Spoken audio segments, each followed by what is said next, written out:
परम सन्मानियो गुरु रूप गुरु खालसा साध संगत जी, वाहिगुरु जी का खालसा वाहिगुरु जी की फतेह। बाबा फरीद जी ਦੇ ਗ੍ਰਸਤੀ ਜੀਵਨ ਵਿੱਚ 4 ਵਿਆਹ ਹੋਏ ਸਨ। ਬਾਬਾ ਫਰੀਦ ਜੀ ਦੇ 5 ਪੁੱਤਰ ਅਤੇ 3 ਪੁੱਤਰੀਆਂ ਸਨ। ਜਿਵੇਂ ਜਿਵੇਂ ਫਰੀਦ ਜੀ ਬੰਦਗੀ ਕਰਦੇ ਹੋਏ ਸੰਸਾਰ ਦੇ ਪਦਾਰਥਾਂ ਵੱਲੋਂ ਟੁੱਟਦੇ ਗਏ, ਤਿਉਂ-ਤਿਉਂ ਘਰ ਦੇ ਵਿੱਚ ਗਰੀਬੀ ਆਉਣੀ ਸ਼ੁਰੂ ਹੋ ਗਈ। ਗ੍ਰਸਤੀ ਜੀਵਨ ਦੀਆਂ ਜ਼ਿੰਮੇਵਾਰੀਆਂ ਨਿਭਾਉਂਦਿਆਂ ਘਰ ਵਿੱਚ ਪਦਾਰਥਾਂ ਦੀ ਤੰਗੀ ਵਾਲੇ ਦਿਨ ਵੀ ਗੁਜ਼ਾਰੇ। ਜਦੋਂ ਪਰਿਵਾਰ ਨੇ ਇੱਕ ਦਿਨ ਫਰੀਦ ਜੀ ਨੂੰ ਪਦਾਰਥ ਲਿਆਉਣ ਲਈ ਮਜਬੂਰ ਕੀਤਾ, ਤਦੋਂ ਇਹ ਪਰਿਵਾਰ ਲਈ ਕੁਝ ਪਦਾਰਥ ਲੈਣ ਲਈ ਘਰ ਤੋਂ ਬਾਹਰ ਗਏ, ਪਰ ਕੋਈ ਵੀ ਸਾਧਨ ਨਾ ਬਣਿਆ। ਖਾਲੀ ਹੱਥੀਂ ਵਾਪਸ ਮੁੜਨ ਨੂੰ ਦਿਲ ਨਾ ਕਰਿਆ। ਉਸ ਵਕਤ ਸ਼ਾਮ ਪੈ ਗਈ। ਤਦੋਂ ਫਰੀਦ ਜੀ ਨੂੰ ਇੱਕ ਚੋਰਾਂ ਦਾ ਟੋਲਾ ਮਿਲਿਆ ਤੇ ਉਹਨਾਂ ਨੇ ਫਰੀਦ ਜੀ ਨੂੰ ਪੁੱਛਿਆ, ਤੂੰ ਕੌਣ ਹੈ ਅਤੇ ਕਿਸ ਲਈ ਜੰਗਲ ਵੱਲ ਘੁੰਮ ਰਿਹਾ ਹੈ? ਫਰੀਦ ਜੀ ਨੇ ਕਿਹਾ ਕਿ ਮੇਰੇ ਘਰ ਵਿੱਚ ਕੋਈ ਪਦਾਰਥ ਨਹੀਂ ਹੈ ਅਤੇ ਕਿਸੇ ਪਦਾਰਥ ਲਈ ਕੋਈ ਕੰਮ ਵੇਖ ਰਿਹਾ ਹਾਂ। ਤਾਂ ਚੋਰਾਂ ਨੇ ਕਿਹਾ ਕਿ ਤੂੰ ਸਾਡੇ ਨਾਲ ਚੱਲ, ਅਸੀਂ ਬਹੁਤ ਵਧੀਆ ਤੇ ਪੈਸੇ ਵਾਲਾ ਕੰਮ ਕਰਨ ਚੱਲੇ ਹਾਂ। ਫਰੀਦ ਜੀ ਅਣਜਾਣਪੁਣੇ ਵਿੱਚ ਉਹਨਾਂ ਨਾਲ ਚੱਲ ਪਏ। ਉਹਨਾਂ ਚੋਰਾਂ ਨੇ ਰਾਤ ਦੇ ਸਮੇਂ ਜ਼ਿਮੀਂਦਾਰ ਦੇ ਲੱਗੇ ਬੋਹੜ ਤੋਂ ਪੰਡਾਂ ਬੰਨ੍ਹ ਲਈਆਂ ਤੇ ਫਰੀਦ ਜੀ ਨੇ ਉਹਨਾਂ ਨੂੰ ਪੰਡਾਂ ਚੁਕਾ ਕੇ ਕਿਹਾ ਕਿ ਮੈਂ ਆਪਣੀ ਪੰਡ ਆਪ ਹੀ ਚੁੱਕ ਲਵਾਂਗਾ। ਪਿਛਲੇ ਜਨਮ ਦੇ ਤਪਸਵੀ ਰੂਪ ਵਿੱਚ ਚੋਰਾਂ ਦਾ ਭੇਟ ਕੀਤਾ ਪਦਾਰਥ ਖਾਣ ਦੇ ਨਾਲ ਬਣਿਆ ਕਰਮ ਇਸ ਜਨਮ ਵਿੱਚ ਚੋਰਾਂ ਦੀ ਸੰਗਤ ਦੇ ਰੂਪ ਵਿੱਚ ਫਲੀਭੂਤ ਹੋਇਆ। ਚੋਰ ਆਪੋ ਆਪਣੀਆਂ ਪੰਡਾਂ ਚੁੱਕ ਕੇ ਤੁਰ ਪਏ। ਜਦੋਂ ਫਰੀਦ ਜੀ ਆਪਣੀ ਪੰਡ ਚੁੱਕਣ ਲੱਗੇ ਤਾਂ ਉੱਚੀ ਉੱਚੀ ਹਾਸੇ ਦੀ ਆਵਾਜ਼ ਆਈ। ਫਰੀਦ ਜੀ ਇੱਧਰ ਉੱਧਰ ਵੇਖਣ ਲੱਗੇ ਅਤੇ ਦੇਖ ਕੇ ਫਿਰ ਪੰਡ ਚੁੱਕਣ ਲੱਗੇ ਤਾਂ ਫਿਰ ਹਾਸੇ ਦੀ ਆਵਾਜ਼ ਆਈ। ਜਦੋਂ ਹੈਰਾਨ ਹੋ ਕੇ ਦੇਖਿਆ ਤਾਂ ਇੱਕ ਪਾਸੇ ਬਲਦ ਦਾ ਕਰੰਗ ਪਿਆ ਹੋਇਆ ਸੀ। ਫਰੀਦ ਜੀ ਉਸ ਕਰੰਗ ਕੋਲ ਜਾ ਕੇ ਸੋਚਣ ਲੱਗੇ ਕਿ ਕਰੰਗ ਤਾਂ ਬੋਲ ਨਹੀਂ ਸਕਦਾ। ਪਹਿਲੀ ਗੱਲ ਕਿ ਕੋਈ ਪਸ਼ੂ ਹੀ ਨਹੀਂ ਬੋਲ ਸਕਦਾ, ਫਿਰ ਉਸ ਦਾ ਕਰੰਗ ਕਿਵੇਂ ਬੋਲ ਸਕਦਾ ਹੈ? ਪਰ ਫਰੀਦ ਜੀ ਨੂੰ ਕੀ ਪਤਾ ਸੀ ਕਿ ਉਸ ਨੂੰ ਖੁਦਾ ਆਪਣੇ ਆਪ ਜੋੜਨ ਲਈ ਇੱਕ ਅਜਿਹਾ ਹੀ ਚਮਤਕਾਰ ਕਰ ਰਿਹਾ ਹੈ ਜੋ ਬਚਪਨ ਦੇ ਵਿੱਚ ਮਠਿਆਈ ਰੱਖਣ ਦਾ ਕਰਦਾ ਸੀ। ਉਸ ਕਰੰਗ ਵੱਲੋਂ ਸਰਵ ਵਿਆਪੀ ਖੁਦਾ ਆਪ ਬੋਲਿਆ ਕਿ ਤੂੰ ਆਪਣਾ ਕੰਮ ਕਰੀ ਚੱਲ, ਜੇਕਰ ਮੈਂ ਕੁਝ ਦੱਸਿਆ ਤਾਂ ਤੂੰ ਆਪਣੀ ਪੰਡ ਚੁੱਕ ਨਹੀਂ ਸਕੇਗਾ। ਫਰੀਦ ਜੀ ਨੇ ਕਿਹਾ ਕਿ ਹੁਣ ਤਾਂ ਦੱਸਣਾ ਹੀ ਪਵੇਗਾ। ਤਾਂ ਉਸ ਵਿੱਚੋਂ ਆਵਾਜ਼ ਆਈ ਕਿ ਮੈਂ ਇਸ ਪੰਡ ਦਾ ਚੌਧਰੀ ਸੀ। ਇੱਕ ਦਿਨ ਘੋੜੀ ਉੱਪਰ ਬੈਠ ਕੇ ਇਸ ਜ਼ਿਮੀਂਦਾਰ ਦੇ ਖੇਤ ਵਿੱਚੋਂ ਲੰਘਿਆ ਜਾਂਦਾ ਸੀ, ਜੋ ਹੱਕ ਸੱਚ ਦੀ ਕਮਾਈ ਕਰਕੇ ਖਾਂਦਾ ਸੀ। ਇਸ ਖੇਤ ਵਿੱਚੋਂ ਅਨਾਜ ਦਾ ਸਿੱਟਾ ਮੇਰੇ ਪੈਰ ਦੀ ਰਕਾਬ ਵਿੱਚ ਫਸ ਕੇ ਟੁੱਟ ਗਿਆ। ਉਸ ਨੂੰ ਫੜ ਕੇ ਮੈਂ ਦਾਣੇ ਭੋਰ ਕੇ ਮੂੰਹ ਵਿੱਚ ਪਾ ਲਏ ਅਤੇ ਤੂੜੀ ਫੂਕ ਮਾਰ ਕੇ ਉਡਾ ਦਿੱਤੀ। 4 ਕੁ ਦਾਣੇ ਮੂੰਹ ਵਿੱਚ ਪਾਉਣ ਦਾ ਨਤੀਜਾ ਇਹ ਹੋਇਆ ਕਿ ਮੈਂ 12 ਸਾਲ ਬਲਦ ਬਣ ਕੇ ਇਸ ਜ਼ਮੀਂਦਾਰ ਦੇ ਖੇਤ ਵਿੱਚ ਕੰਮ ਕਰਦਾ ਰਿਹਾ। ਮਸਾਂ ਦਾਣਿਆਂ ਦਾ ਹਿਸਾਬ ਹੋਇਆ ਹੈ ਤੇ ਤੂੜੀ ਦੇ ਹਿਸਾਬ ਲਈ ਅਜੇ ਵੀ ਕੁਰੰਗ ਰੂਪ ਵਿੱਚ ਰੁਲ ਰਿਹਾ ਹਾਂ। ਮੇਰਾ ਹਾਸਾ ਇਸ ਲਈ ਨਿਕਲਿਆ ਕਿ ਤੇਰਾ ਕੀ ਬਣੇਗਾ ਜੋ ਤੂੰ ਪੰਡਾਂ ਦੀਆਂ ਪੰਡਾਂ ਬੰਨ੍ਹ ਕੇ ਲਈ ਜਾ ਰਿਹਾ ਹੈ। ਬਸ ਇੱਥੋਂ ਫਰੀਦ ਜੀ ਨੂੰ ਇੱਕ ਅਜਿਹੀ ਠੋਕਰ ਲੱਗੀ ਜੋ ਸੰਪੂਰਨ ਰੂਪ ਵਿੱਚ ਤਿਆਗੀ ਹੋ ਕੇ ਜੰਗਲਾਂ ਵਿੱਚ ਭਗਤੀ ਕਰਨ ਵਾਸਤੇ ਤੁਰ ਪਏ। ਫਿਰ ਪਹਿਲੇ 12 ਸਾਲ ਬ੍ਰਿਛਾਂ ਦੇ ਫਲ ਫੁੱਲ ਜਾਂ ਪੱਤੇ ਧੂ ਕੇ ਆਹਾਰ ਕਰਦੇ ਰਹੇ ਤੇ ਤਪੱਸਿਆ ਕਰਦੇ ਰਹੇ। ਜਦੋਂ 12 ਸਾਲ ਬਾਅਦ ਆਪਣੇ ਘਰ ਵਿੱਚ ਆਏ ਤਾਂ ਸਿਰ ਦੇ ਕੇਸਾਂ ਨੂੰ ਠੀਕ ਕਰਨ ਦੇ ਬਹਾਨੇ ਮਾਂ ਨੇ ਕੇਸ ਖੋਲ੍ਹੇ ਅਤੇ ਪੁੱਛਿਆ ਕਿ ਬੇਟਾ, ਤੂੰ ਤਪੱਸਿਆ ਕਰਦਾ ਹੋਇਆ ਭੋਜਨ ਕੀ ਛਕਦਾ ਰਿਹਾ ਹੈ? ਫਰੀਦ ਜੀ ਨੇ ਅੱਗਿਓਂ ਦੱਸਿਆ ਕਿ ਮਾਤਾ ਜੀ, ਮੈਂ ਦਰਖਤਾਂ ਦੇ ਫਲ ਤੋੜ ਕੇ ਖਾਂਦਾ ਰਿਹਾ ਹਾਂ। ਜਦੋਂ ਫਲ ਨਹੀਂ ਹੁੰਦੇ ਸਨ ਤਦੋਂ ਪੱਤੇ ਧੂ ਕੇ ਖਾ ਲੈਂਦਾ ਸੀ। ਉਸ ਵੇਲੇ ਮਾਤਾ ਨੇ ਕੇਸ ਸਾਫ਼ ਕਰਦਿਆਂ ਚੁਟਕੀ ਵਿੱਚ ਲੈ ਕੇ ਜ਼ੋਰ ਦੀ ਕੇਸ ਖਿੱਚ ਦਿੱਤੇ ਤਾਂ ਫਰੀਦ ਜੀ ਨੇ ਪੀੜਾ ਦੀ ਆਵਾਜ਼ ਦਿੱਤੀ।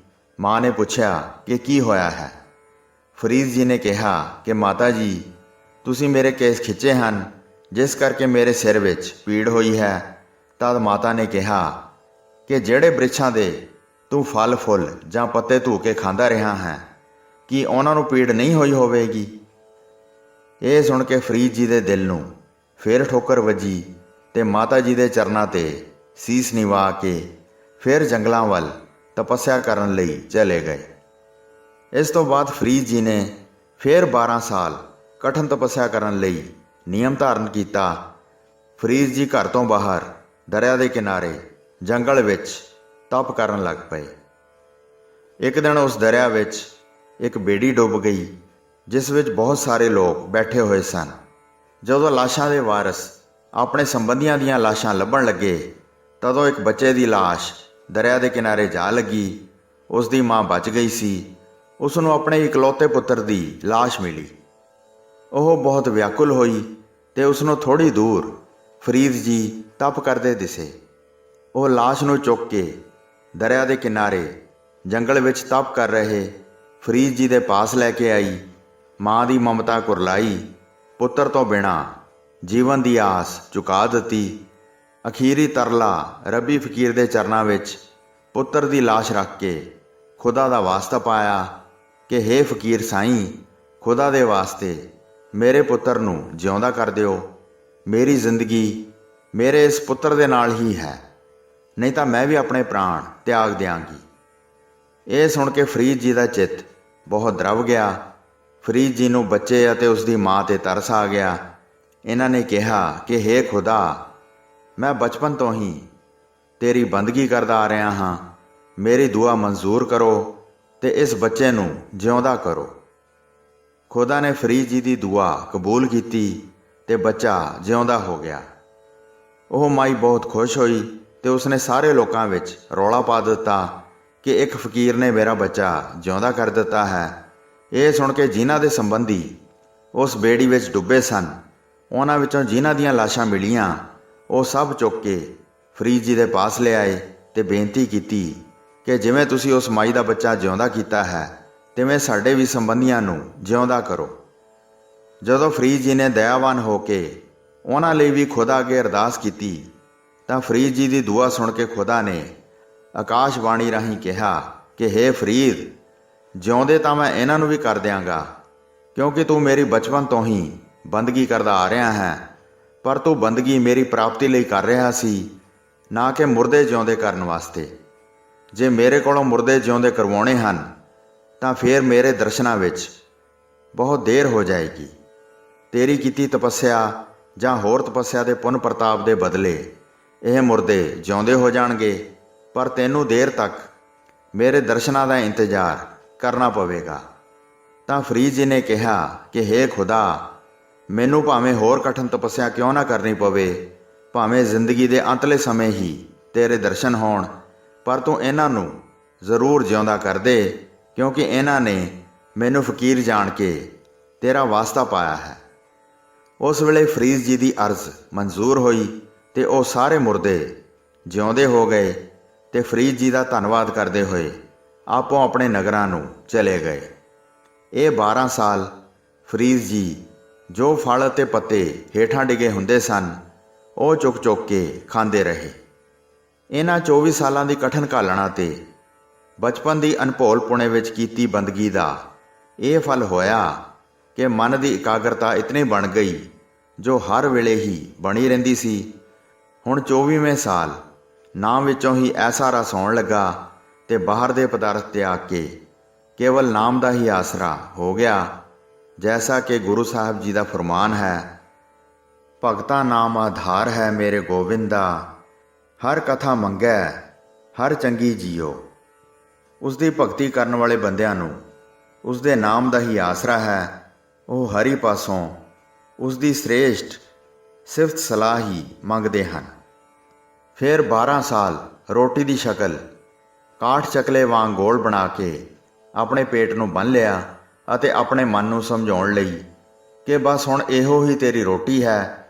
ਜਦੋਂ ਬਾਹਰ ਦਾ ਖਾਣਾ ਫਰੀਦ ਜੀ ਨੇ ਇਹ ਸੋਚ ਕੇ ਤਿਆਗ ਦਿੱਤਾ ਕਿ ਪਰਮਾਤਮਾ ਸਵਾਸਾਂ ਤੋਂ ਬਗੈਰ ਜੀਵਾਂ ਨੂੰ ਰੱਖ ਸਕਦਾ ਹੈ, ਤਾਂ ਕੀ ਆਪਣੇ ਭਗਤਾਂ ਨੂੰ ਰੋਟੀ ਤੋਂ ਬਗੈਰ ਨਹੀਂ ਰੱਖ ਸਕਦਾ। ਜੈਸਾ ਕਿ ਪ੍ਰਭ ਭਾਵੈ ਬਿਨ ਸਾਸ ਤੇ ਰੱਖ ਹੈ। ਇਉਂ ਫਰੀਦ ਜੀ ਨੂੰ 36 ਸਾਲ ਤਪੱਸਿਆ ਕਰਦੇ ਨੂੰ ਗੁਜ਼ਰ ਗਏ, ਫਿਰ ਵੀ ਪਰਮਾਤਮਾ ਦੀ ਪ੍ਰਾਪਤੀ ਨਾ ਹੋਈ।